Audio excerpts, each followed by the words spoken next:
La Sociedad Tolkiendili de México AC y el Esmial de Aglarond presentan Ciencia versus Maldad por el MC Óscar Elí Rodríguez Pérez, Tilcal. Lo que yo traigo es un poquito más lúdico que profundo, pero bueno, espero que me puedan estar siguiendo en esta conversación. Voy a tratar de irme un poquito rápido, algunas partes pues las voy a leer para irme más rápido con respecto a esto. Me imagino que hay algunos aquí entre el público que no tienen un completo conocimiento acerca de todo lo que es el legendario de Tolkien. Algunos probablemente únicamente conocen El Señor de los Anillos y El Hobbit por las películas. Algunas personas lo ponen eso como la punta del iceberg, porque en el Silmarillion hay una historia de edades que le da un trasfondo muy importante a todo lo que acontece.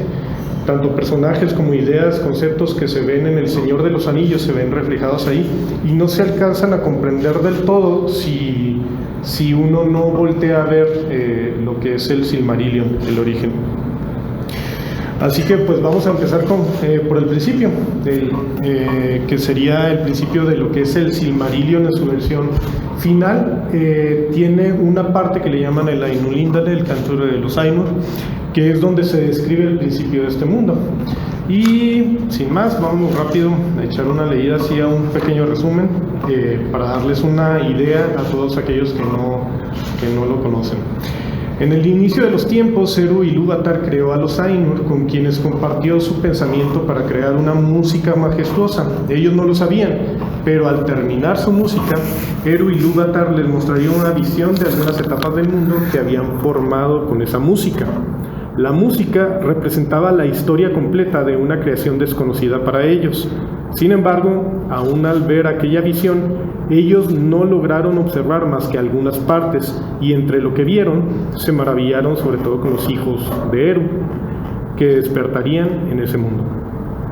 Melkor, que es el personaje en el que vamos a hacer un poquito de énfasis, Melkor era el que tenía los más grandes dones de todos los Ainur, y a pesar de que cada uno de esos Ainur tenía un don especial que lo diferenciaba del resto, Melkor tenía en parte cada uno de esos dones, así como también tenía mayor conocimiento y poder. Durante la interpretación musical de la parte que le correspondía, en vez de armonizar con los demás, quiso que su interpretación sobresaliera y comenzó una discordancia que arrastró a unos a seguirle, mientras que a otros pues los obligó a dejar de tocar. Ilúvatar, Eru, quien sería Dios aquí en este mundo, intervino un par de veces después de que a Melkor se le ocurrió hacer eso, ¿no? Y tuvo que corregir la música antes de que llegara a la conclusión. Melkor, de esta forma, fue reprendido y avergonzado ante los demás. Y después de contemplar Ea es la creación que se había formado después de este canto que habían hecho ellos. Después de contemplar Ea, quiso ir a ese mundo para tomar control de él y formarlo a su placer. Según Melkor, engañó a todos al mostrarse arrepentido con sus anteriores acciones y al decir que al igual que otros quería ir allá para cumplir con la voluntad de Eru. Y a pesar de haber oído la explicación del mismo Eru, la explicación que le dio cuando le explicó que no podía estar haciendo nada por cambiar la música, porque prácticamente lo único que estaba demostrando es que estaba haciendo la voluntad de aquel que había pedido que se interpretara la música, al escuchar esta explicación pues no la entendió, y pues tampoco entendió que él, Melkor, al descender allá a esa creación, simplemente estaría cumpliendo los planes de aquel al que nunca podría obstruir. Descendió entonces Melkor junto con otros Ainur y comenzaron a trabajar en la formación del mundo. Sin embargo, solo pasó un tiempo antes de que Melkor Sí, ya lo identificaron, es el vato de negro.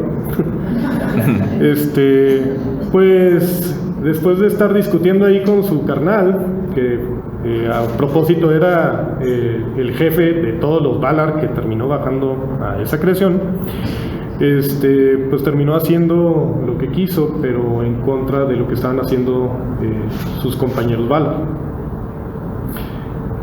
Entonces ellos comenzaron a hacer montañas. Melkor pues las convertía en valles, ¿no? Las destruía. Ellos hacían valles y pues él se encargaba de destruirlos, así que se la pasaba deshaciendo o interrumpiendo todo lo que hacían los demás Valar. Pero no fue solamente la orografía afectada por Melkor, también algunas partes de la flora y la fauna sufrieron las infames afectaciones directas o indirectas provocadas por Melkor, algunos simplemente decayendo en su belleza y muriendo, mientras otros se convertían en cosas oscuras y terribles. Así que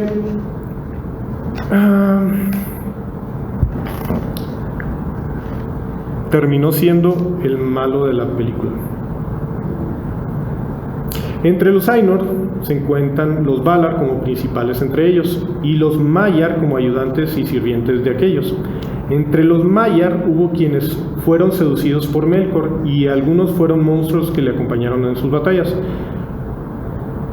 Ya estando ahí, ya después de haber estado en el en lo que sería como el cielo y estar pasando a algunos de ellos a la tierra, no todos los Ainur se fueron a lo que sería la tierra de este mundo imaginario, algunos se quedaron con Ilúvatar, pero entre ellos estaban los Valar, los Maiar, bajan, y entre ellos algunos de esos Maiar terminaron pues, yéndose del lado del malo, ¿no? Del Melkor.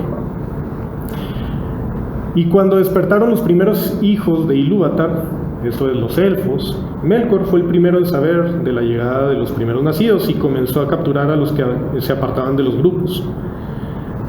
Tal vez esto a algunos con trasfondo cristiano les suene a la frase de como león rugiente buscando a quien devorar. ¿Y por qué digo esto? Bueno, pues porque no los buscaba para hacerlos sus compas, ¿no? Simplemente los buscaba para torturarlos y cambiarlos a lo que él quería hacer, a su idea. Y de esta manera, pues los formaba a su antojo. Entre paréntesis, pues ese fue el triste comienzo de la clase de los orcos. De ahí es donde tristemente salieron. Orome, uno de los Valar, encontró después a los elfos y avisó a sus compañeros acerca de lo acontecido con ellos. Los Valar celebraron consejo y en él decidieron recuperar el dominio de Arda, haciendo la guerra contra Melkor y sus siervos. Las batallas libradas dieron el triunfo a los Valar y sus ejércitos, haciendo que los sirvientes de Melkor huyeran a su fortaleza. Sin embargo, las batallas también cambiaron la forma de varias partes de las regiones donde se contendió. Verbigracia destrozaron todo el lugar, ya se podrán imaginar algo así como las peleas que ven en las películas cuando pelea el Godzilla contra algún monstruo, pues no queda más que destrucción, pues no podía esperarse algo más de alguien que podríamos decir que era el diablo, ¿no? Contra otros muy potentes. Luego siguió un sitio a la fortaleza de Melkor, que concluyó con la destrucción de su fortaleza y una paliza que le propinó Tulkas, otro Valar, a Melkor, antes de sujetarlo con la cadena Angainor y llevarlo de vuelta a Valinor para ser enjuiciado y posteriormente encerrado en la fortaleza de Mandos por 3 edades. Todavía más resumido todo lo que pasó después. Después de pedir perdón y ser liberado, después de mucho tiempo, Melkor vuelve a obrar terriblemente, provocando con sus acciones que le vuelvan a dar una paliza, que le rebanen los pies, que lo vuelvan a envolver con Angainor y que los Valar lo terminan arrojando por la puerta de la noche, más allá de los muros del mundo, al vacío intemporal. Eso es un muy pequeño y tal vez grosero comprimido de lo que sería la historia de muy al principio y algunas secciones de las edades y donde se ve la intervención o la participación de Melkor, sobre todo recibiendo palizas y siendo envuelto en Angainor, ¿no? Tolkien pensaba de sus creaciones literarias como un mundo secundario, como ya lo hemos visto, y nuestra realidad como mundo primario. Al igual que hicieron anteriores autores con muchas de otras historias, el mundo secundario de Tolkien dejaba ver un reflejo del mundo primario, tanto en la semejanza del pensamiento de los personajes como la semejanza de lo material. La manera en que presenta la fantasía y el mito busca ligarlos de manera creíble, entre comillas, con el mundo primario que conocía. Utiliza diversas herramientas, probablemente tomando los ejemplos dejados por autores de su época y por los antiguos autores clásicos que leyó de su juventud. Hay que recordar que Tolkien era versado en la literatura griega antigua. Tan es así que las formas en que presentaba sus exámenes eran obras griegas en griego. Y una de los temas que tuvo que superar o comprobar que estaba ampliamente calificado para poder salir de lo que sería su nivel de preparatoria de aquellos tiempos y lograr ingresar a la universidad, a Oxford en este caso, pues fue un tema muy interesante: conocimiento de las escrituras en griego. Así que pues eso nos da una idea de qué tanto conocimiento tenía él al respecto, ¿no? De este tema, de esto que les leí con respecto al inicio de los tiempos, hay un punto que a mí me pareció muy interesante, y es el punto que nos trae aquí. Es la cadena Angainor, la que fue utilizada para encadenar a un enemigo así de poderoso, ¿no? En un momentito más vamos a ver la descripción más detallada que hay en las primeras versiones de El Silmarillion. Como un buen escritor, probablemente ya tengan un concepto de lo que hace un escritor cuando escribe. No se avienta a la primera todo su gran obra. Hace primero un borrador y luego otro y luego quién sabe cuántos más, y al último terminan haciendo un compendio y arreglándolo todo para darle una coherencia y presentar una versión final, ¿no? En la versión final que tenemos del Silmarillion únicamente vemos lo que les acabo de relatar acerca de Angainor. Sin embargo, en el inicio vemos una descripción todavía mucho más detallada acerca de esta cadena. Y al respecto, pues a mí me surgieron dos preguntitas y pues no encontraba una respuesta clara en distintas partes, así que me dediqué a buscarlo, y por eso terminamos con esto que vamos a ver ahorita. Y esas dos preguntas fueron: ¿cómo restringir el gran poder de Melkor sin destruirlo? Y la segunda es: ¿por qué la descripción detallada de Angainor no llegó a la versión final del Silmarillion? Así que ahorita este viajecito, que espero que nos aventemos rápido, va a tener que ver con todo eso que revisamos. Primero vamos a revisar así rápido las influencias que tuvo Tolkien, o mejor dicho, los conocimientos que fue acumulando a lo largo de su historia hasta 1918. Esa fecha la pongo ahí porque los inicios o las primeras versiones de las ideas del Silmarillion las escribió él entre 1915 y 1918. Hasta ese punto, pues como ya lo vimos de su biografía, tenía un interés sobre todo principal en idiomas, en palabras. Y ya en ese punto, ya cuando estaba escribiendo eso durante la guerra y después de la guerra, de la Primera Guerra Mundial, él ya era un filólogo titulado, así que tenía bastante conocimiento acerca de eso. Cosas que tenía como conocimiento acumulado: y bastante religión. Otras cosas que podemos mencionar ahí: literatura infantil y contemporánea, literatura clásica, literatura medieval sobre todo, porque pues por años lo aturraron con ese tipo de preguntas por su especialidad.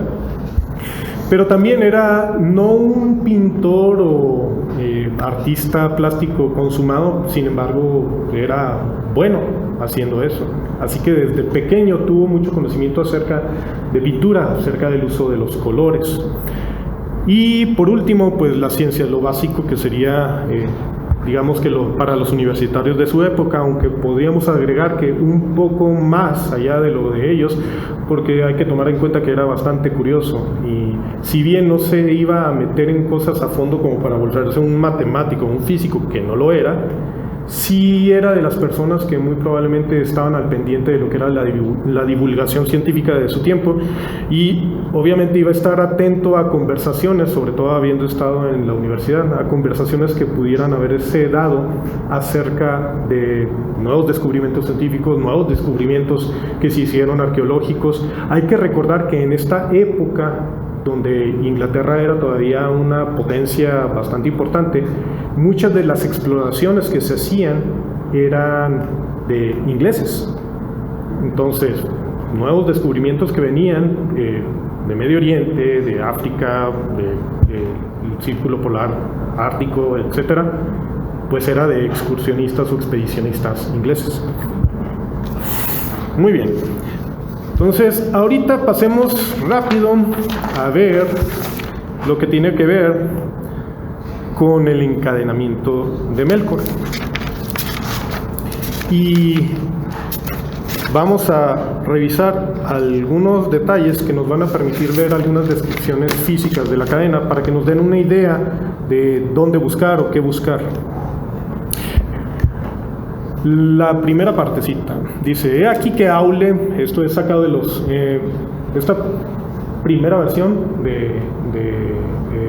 del Silmarillion, lo podemos ver en un libro que se llama El Libro de los Cuentos Perdidos, que fue editado pues ya mucho tiempo después, cuando se desempolvaron y se revisaron y se agarraron algunas cosas de Tolkien y ya se editaron para que los fans curiosos como nosotros nos pusiéramos a hurgar en eso, ¿no?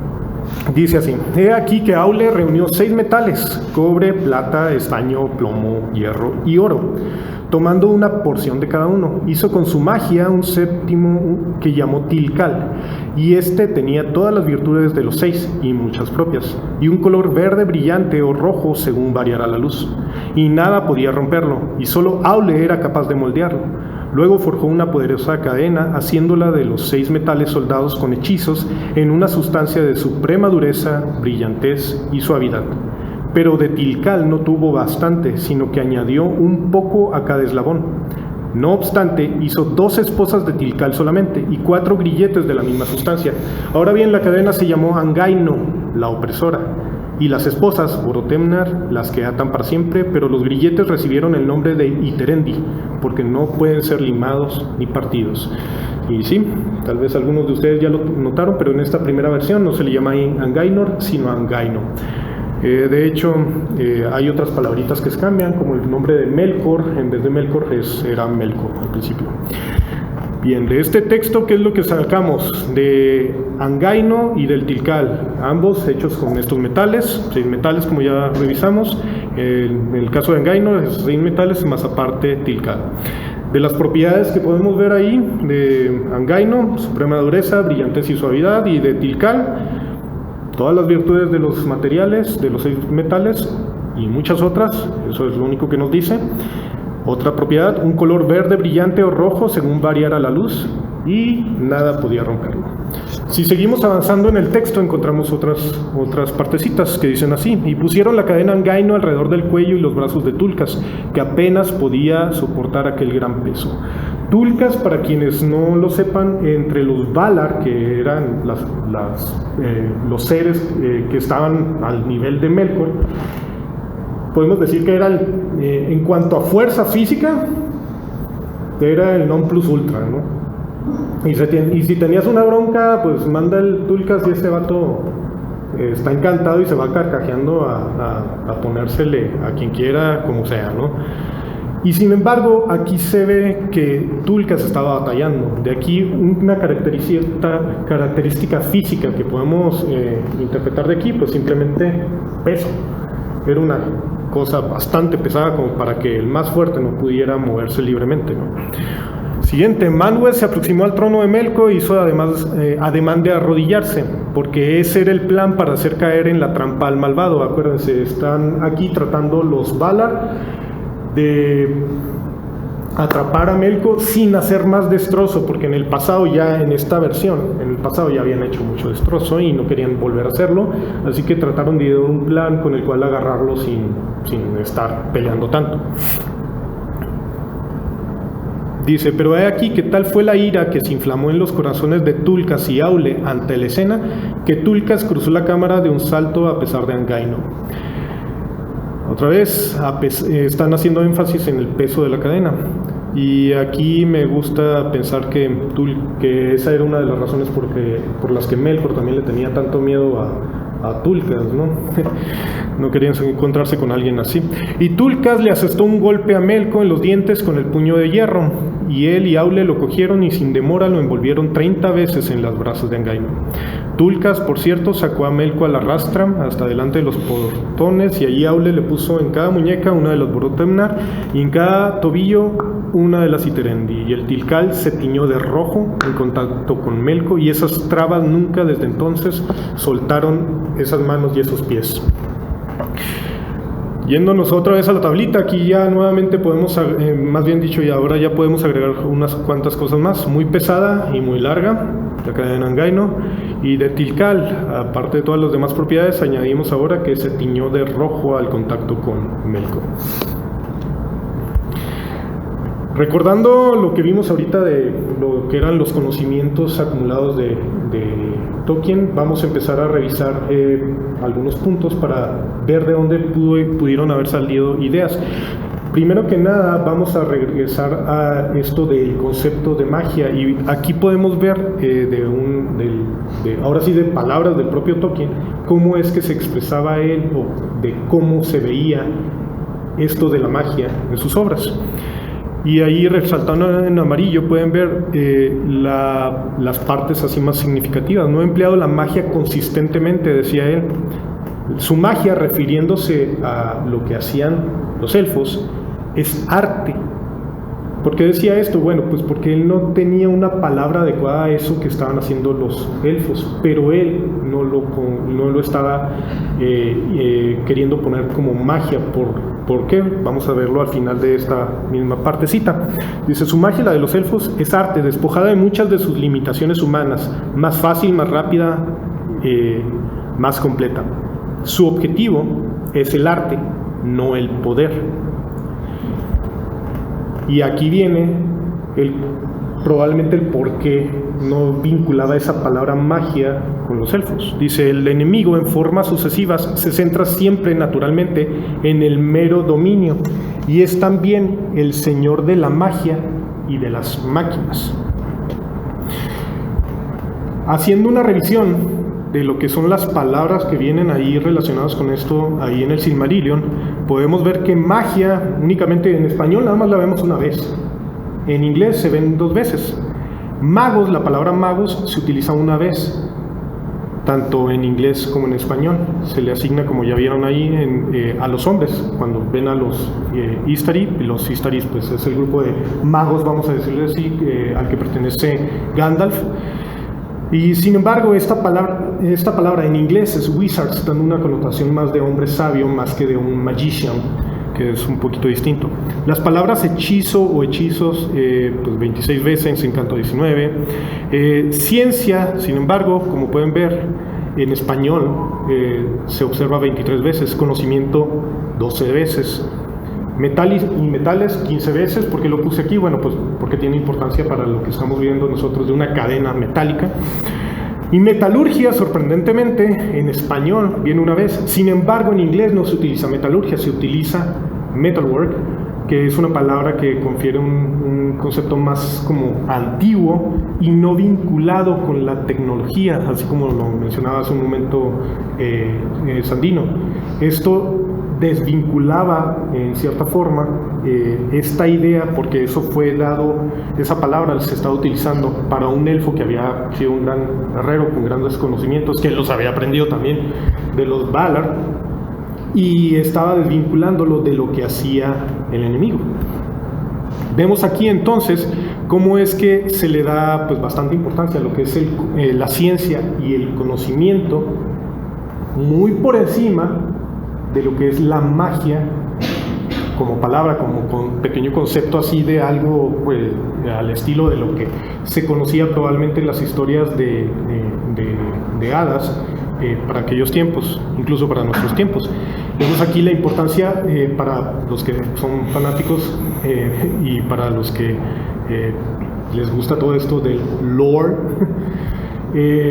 la importancia de este lore aquí, desde el principio, no nada más acá en El Señor de los Anillos, ¿no? Una palomita, ya revisamos ahí con respecto a lo que tiene que ver con idiomas y palabras. Pasando ahora a la religión, me puse a buscar ahí bastantes, bueno, no bastantes, pero pues rápido, conceptos que tuvieran que ver con algo relacionado a este tema que nos atañe ahorita, que es la cadena, de una cadena. Y pues únicamente se puede ver algo ahí en Apocalipsis, en la Santa Biblia, Apocalipsis capítulo 20, versículos del 1 al 3, y ahí disculpen, se me quedó ahí el latín, pero bueno, eso originalmente lo puse porque resulta que Tolkien, ferviente católico, devoto, no se puso muy contento cuando quitaron lo del, probablemente cuando empezaron a hacer como que el cambio de las misas en latín, a hacerlo a la lengua normal, porque el señor era experto en latín, así que no tenía ningún problema con estar escuchando misa en latín y con entenderlo. Pero bueno, aquí podemos ver, vi un ángel que descendía del cielo con la llave del abismo y una gran cadena en la mano, y prendió al dragón, la serpiente antigua, que es el diablo y Satanás, y lo ató por 1000 años, y lo arrojó al abismo y lo encerró, y puso su sello sobre él para que no engañase más a las naciones hasta que fuesen cumplidos 1000 años, y después de esto debe ser desatado por un poco de tiempo.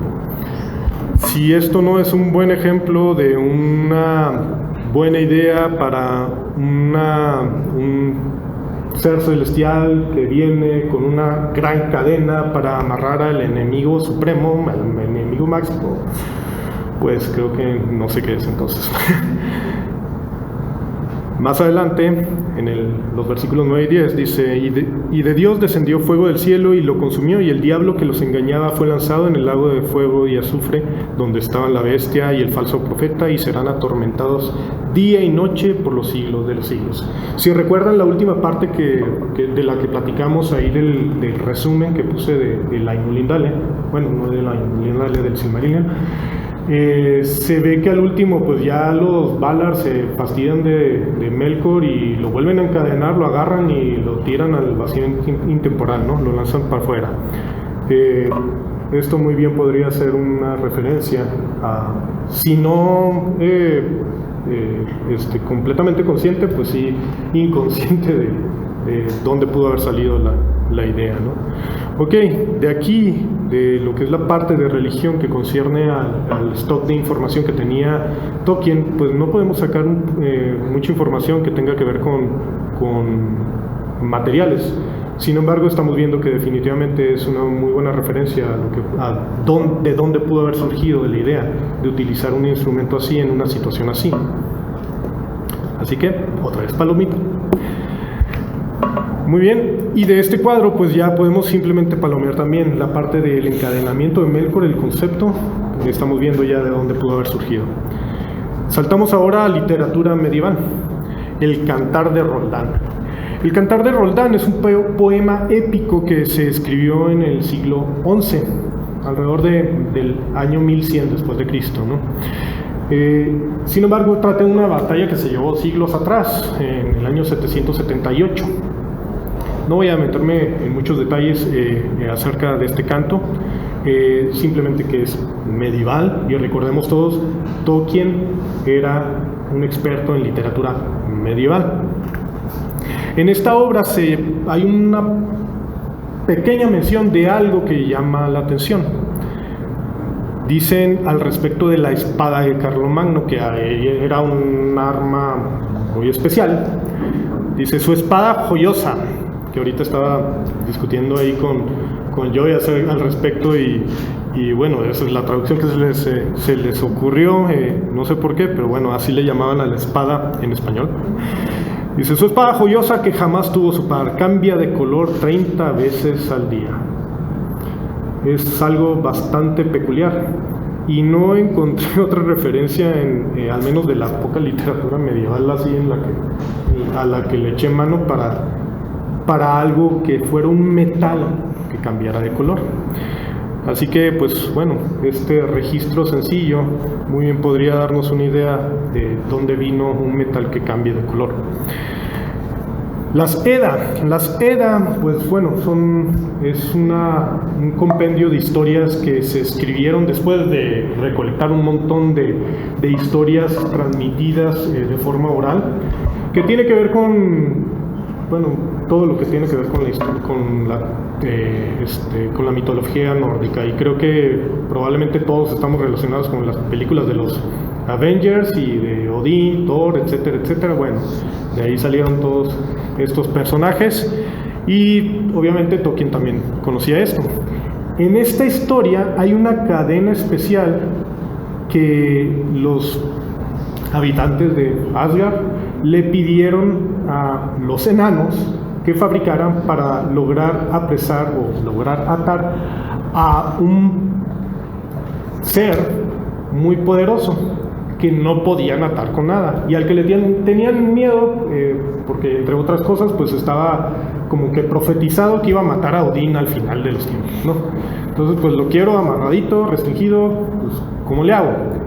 Le piden a los enanos que se avienten algo, y ellos pues terminan creando a Gleipnir, cinta liviana, sedosa y fina, que sin embargo nadie podía romper.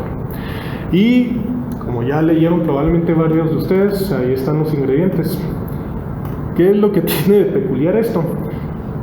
Pues obviamente que son ingredientes imposibles, por decirlo de algún modo, para crear una atadura o una cadena, si le podemos decir así, imposible.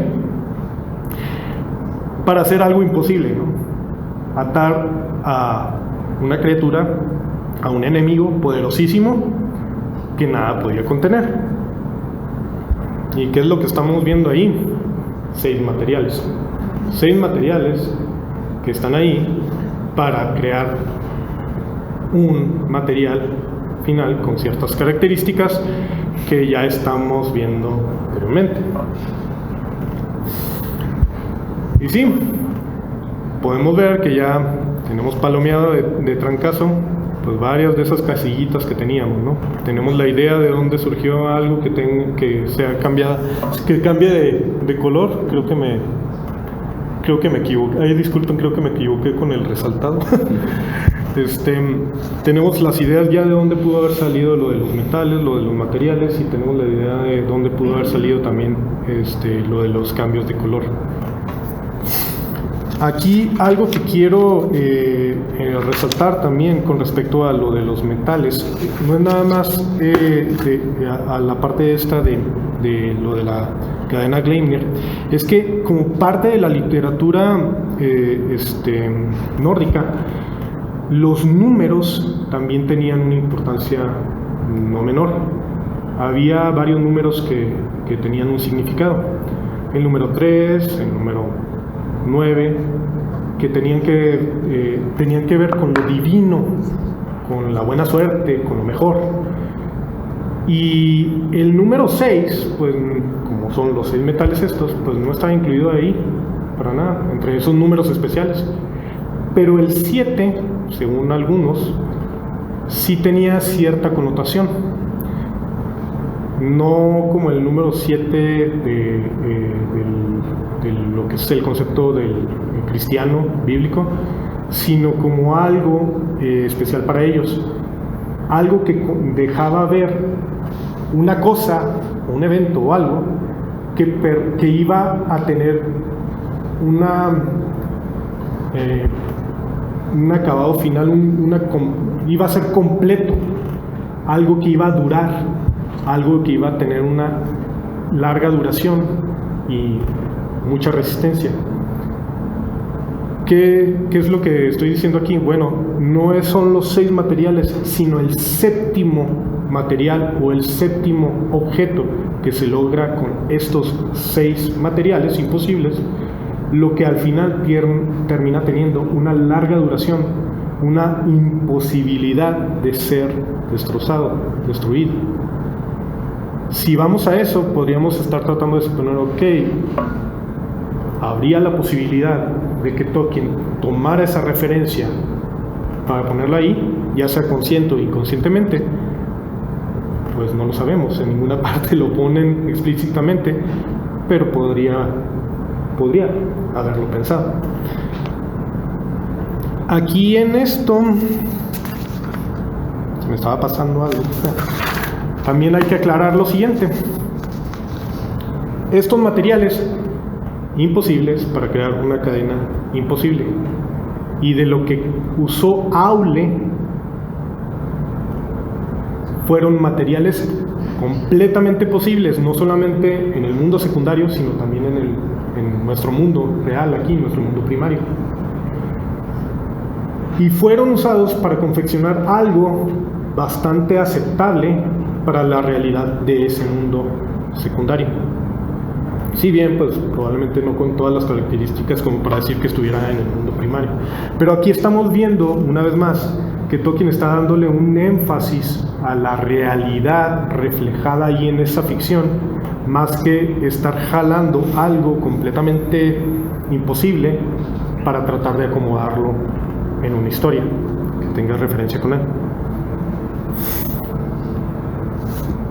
Ok, siguiendo con esta idea, podemos revisar lo que se conocía respecto a esos materiales y su importancia en la historia.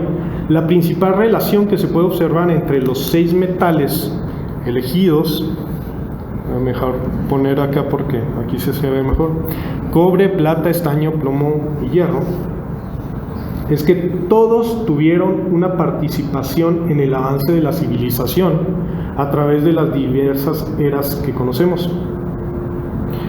Estos son los metales que fueron forjando el camino hacia el mundo moderno. Así que sí, estos metales se conocían desde la antigüedad. Y si lo que Tolkien, como habíamos visto la semana pasada, si lo que Tolkien estaba pensando, estaba buscando al principio, no en su versión final del Silmarillion, sino en las primeras versiones, si lo que estaba buscando era tener una mitología propia de su país, pero a la vez una mitología que tuviera más acercamiento con la realidad, pues lo que iba a estar buscando eran materiales que fueran conocidos desde la antigüedad y que tuvieran dentro de la mitología el pretexto de que, por eso los agarraron, desde la antigüedad estaban ahí y pudieron ser usados para esto. Hay que decir, otra vez, Tolkien era medievalista y resulta que nuevos metales, aparte de estos, bueno, aquí falta uno, el mercurio, que era también conocido desde la antigüedad, pero esos 7 metales que fueron muy importantes fueron prácticamente los únicos metales que se estuvieron usando hasta el siglo IX aproximadamente, que fue cuando se empezaron a descubrir nuevos metales, entre comillas, que posteriormente, gracias a los avances de la química, se fue determinando que no eran metales, sino algo que le llamamos ahora metaloides. Posteriormente, ya después, pasadito un poco lo que es la Edad Media, empezaron a descubrirse muchos otros metales, ahora sí. Sin embargo, en la época antigua, únicamente eso se conocían, que es un dato bastante curioso e interesante para tener en cuenta al momento de estar pensando en una mitología y en algo que recordemos aquí, está muy atrás en la historia del Silmarillion. Muy bien, ahora pasando a la parte de pintura. Tolkien tenía mucho conocimiento del uso de color, porque desde pequeño había estado empleando colores para pintar, para hacer cosas que parecieran reales. De hecho, en algún momento, una carta de su madre, escrita a una tía, cuando Tolkien probablemente era menor de 10 años, la mamá se ufanaba o presumía que Tolkien era capaz de dibujar una tela de seda como si fuera real. Van a decir, pues la mamá siempre ya se va a exagerar lo que diga del hijo, ¿no? Sin embargo, pues no es tan así, porque también tenemos a nuestra disposición dibujos que llegó a hacer Tolkien y podemos ver que tiene cierta calidad, cierto avance, que no se puede considerar nada más como que meramente un aficionado, ¿no? Sino alguien ya más amateur. Así que probablemente tenía algo de conocimiento y eso probablemente también le dio para tener esa influencia sobre su obra. Y aparte, siendo medievalista y curioso, muy probablemente estuvo atento a lo que significaba eso del color en la historia. Nuevamente, yéndonos a la canción de Roldán, vemos un detalle curioso. Se advierte la presencia casi exclusiva de colores puros o primarios. En el caso de la canción de Roldán, solamente el rojo, verde, amarillo, azul, además del blanco y el negro. Son los únicos colores que se mencionan ahí. Y la única mención de algo multicolor, o algo, no multicolor, sino algo cambiante de color, es cuando habla de esa espada que ya vimos. Y revisando esto del color, pues resalta algo muy interesante. Allá en 1981 a alguien se le ocurrió hacer un estudio, bueno, publicarlo, me imagino que duró algo de tiempo revisando, porque no tenían cosas como lo tenemos ahora, el buscador de palabras que tenemos ahí para los PDF y todo eso. Así que me imagino que fue algo arduo, pero en aquel tiempo, de los 1981, esta publicación mencionó algo interesante. Tolkien usó extrañamente una limitada paleta de colores: rojo, verde, azul, negro, gris, café, amarillo y blanco, los últimos dos también referidos como oro y plata, con muy pocas excepciones. ¿A qué excepciones se refiere? Bueno, pues a excepciones como cuando se dice un gris plata, que es algo que sí menciona Tolkien en su obra. Siguiente observación, que las palabras usadas para esos colores son usadas sin modificación, es decir, no tenemos un verde pálido o un verde esmeralda, simplemente tenemos verde. ¿Cómo es la hierba? Verde. ¿Cómo es el cielo? Azul. No hay estos tonos. Y viendo eso, pues dije, a ver, pues, ¿qué es lo que viene en el Silmarillion, no? Y pues resulta que en el Silmarillion, versión final, se utiliza exactamente la misma paleta de colores. Como ya habíamos visto anteriormente, Tolkien era un, ¿cómo decirlo?, exagerado con los detalles. Tan es así que duró años literalmente para hacer sus obras. ¿Y esto por qué? Por sus ganas de que realmente tenga consistencia y que no haya cosas que me saquen de contexto algo que se pueda malinterpretar o que me saquen de lo que ya estoy poniendo acá y que dé un paso o una oportunidad a que sea criticado de inconsistencia. Viendo esto y revisando lo que es el conteo de colores y qué colores vienen ahí, pues lo vemos un poquito más extenso tal vez de lo que esperaríamos, sobre todo en el color oscuro.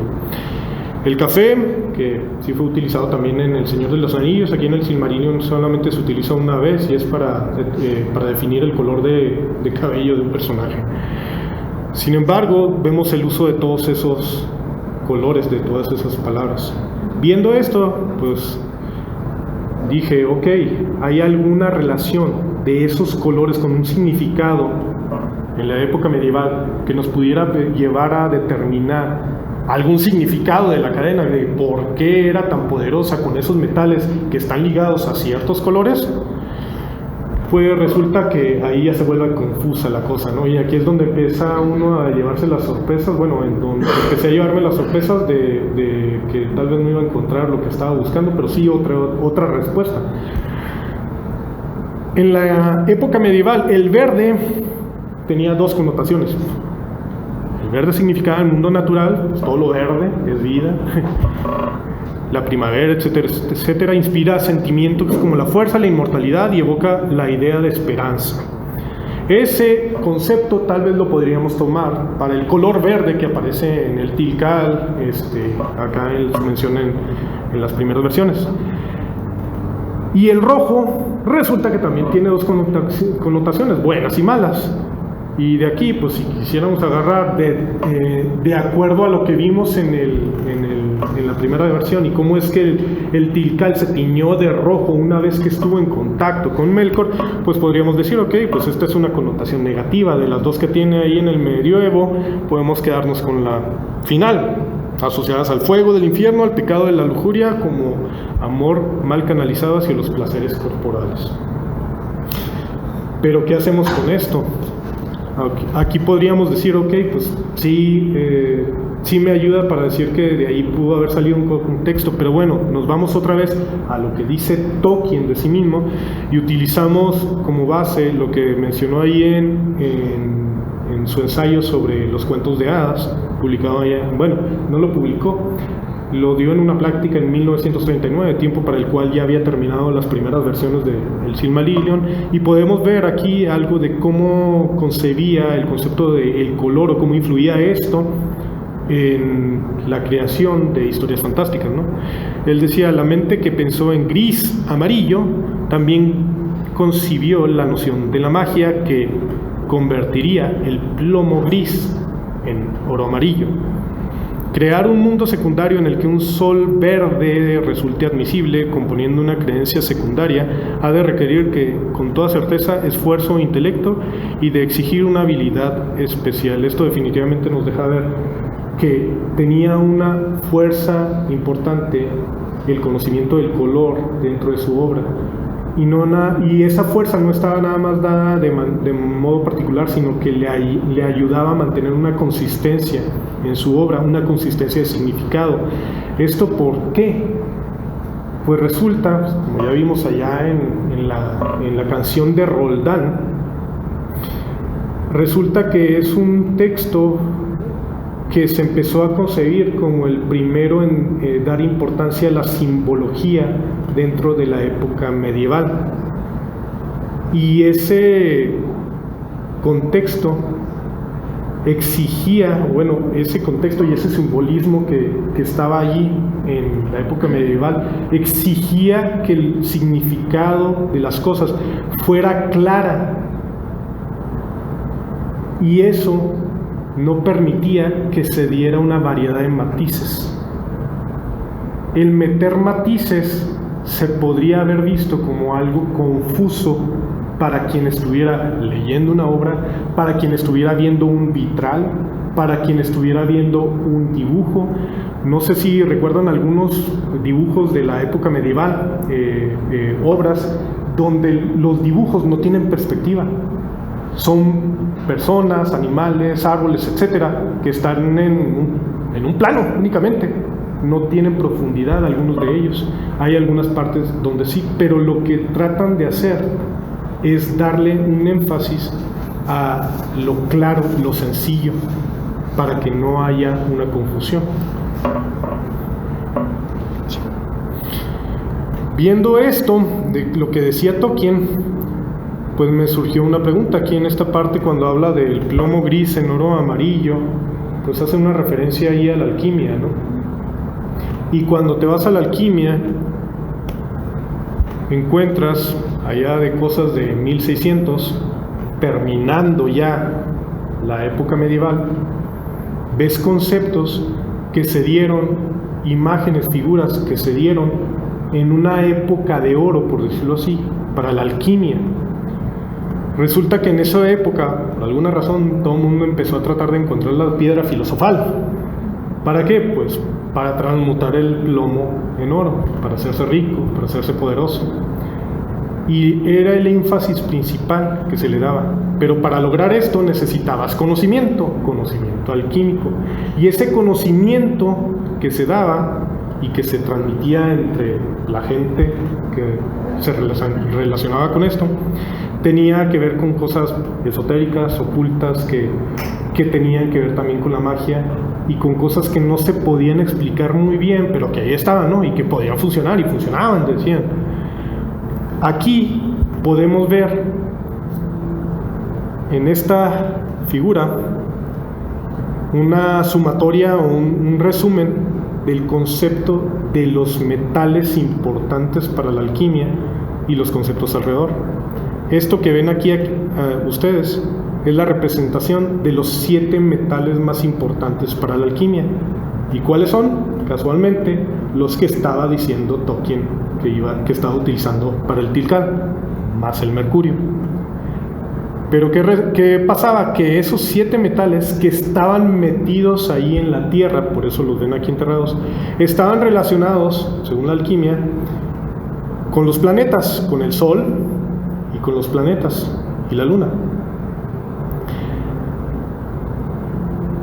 Y al mismo tiempo estaban relacionados con los 4 elementos: el fuego, el aire, el agua y la tierra.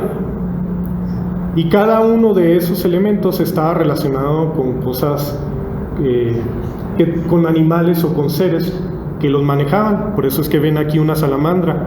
Acá había unos, ¿cómo les llamaban? Silfos, me parece que se llamaban los seres, que eran los que controlaban ahí el aire. Y algo curioso es que para la Tierra utilizaba los gnomos. ¿Esto por qué es importante? Porque resulta que Tolkien, bueno, esa palabra gnomos se le asigna su origen a Paracelso, una persona que vivió antes de que se hiciera este dibujo, que fue muy influyente en lo que era la alquimia, y a él se le asigna como el creador de esta palabra gnomos, que eran unos seres humanoides que tenían el control de la Tierra. Y esta palabra y este concepto fue acarreado en las historias no medievales, sino en las historias de cuentos de hadas, y se trajeron acá en cuentos hasta la época de Tolkien. Y Tolkien utilizó esa palabra para definir primero a los elfos, sobre todo a los elfos Noldor, y después la cambió. Y en alguna carta por ahí sí hacía referencia a Tolkien a que la palabra gnomos que él estaba utilizando no era lo mismo que estaba dejando ver Paracelso. Y en esa carta no lo dice expresamente, pero evidentemente se quiere separar de los conceptos que estaba manejando Paracelso y de los conceptos relacionados con eso, que es la alquimia. Viendo estos conceptos de alquimia, viendo lo del color, pues, bueno, para empezar ya tenemos palomeado. Ahí lo que es la parte de literatura infantil y literatura clásica le dejé con signos de interrogación porque no encontré nada de referencias para el tema. Pero viendo esto de acá, pues ya me topé con la sorpresa que no esperaba y la respuesta que no quería, porque yo andaba buscando otra cosa, ¿no? Y con esto pues me di cuenta de por qué probablemente no terminó la definición de la descripción de Angainor, la descripción inicial de Angainor no terminó en la versión final. ¿Por qué? Pues porque no iba a ser consistente con el resto de información que se presentaba en el Silmarillion. Así que nada más como notas finales y ahí respondiendo a mis propias preguntas, pues la primera, de cómo restringir el gran poder de Melkor sin destruirlo, pues conciencia y conocimiento. Aule usó de su conocimiento superior para elaborar Angainor. El conocimiento de las bases de la naturaleza es lo que permite la elaboración, no algo mágico y oculto, es algo que se puede tener acceso, pero únicamente si ese acceso te lo confiere alguien que ya lo tiene, alguien que está más arriba. Los colores ligados a los metales usados para el Tilcal pues podrían tener una relación con el poder de Angainor, sin embargo es algo que requiere mayor revisión y no es claro si se obtendrá una respuesta debido a las restricciones observadas en el resto de la obra en relación al uso de los colores.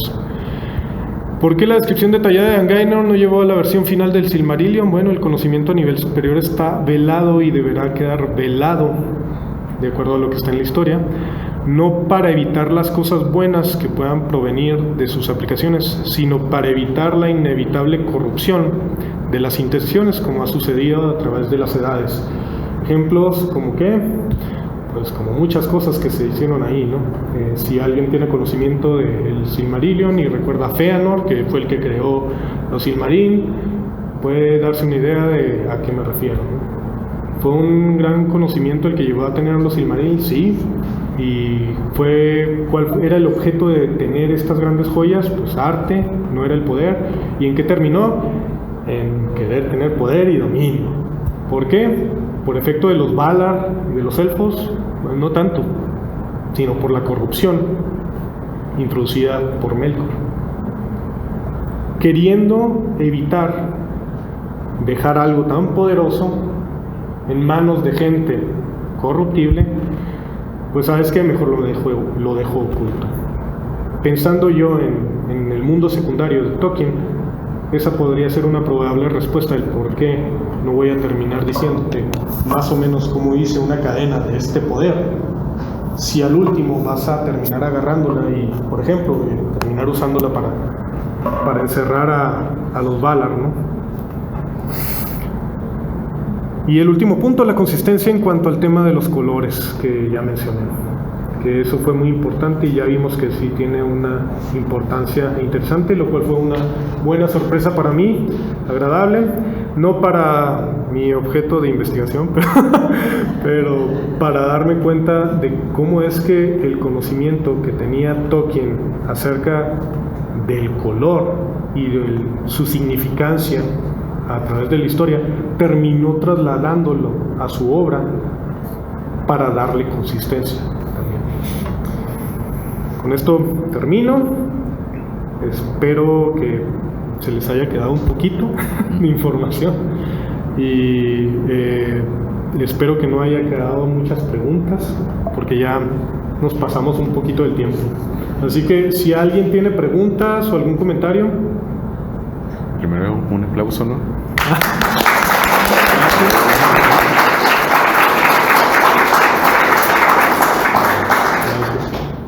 Bueno, pues eso es lo que les traía acerca de esta cadenita que resulta tan interesante. Si no hay nada más entre el público, pues yo creo que damos por terminada esta sesión. Y le agradecemos. Y sí, agradecemos sobre todo aquí a la Biblioteca Carlos Montemayor. Muchas gracias por seguirnos apoyando con estos eventos. Les agradecemos a ustedes el haber estado participando, acompañándonos aquí, y pues les agradecemos también a Lesmial y a la sociedad Toquiendili por permitirnos ser parte de ellos y estarnos ayudando con la difusión y con la extensión de no nada más de esta información que nosotros transmitimos, sino del resto de las obras de Tolkien. ¿Algún otro comentario? Muchas gracias. Fuerte aplauso a los compañeros.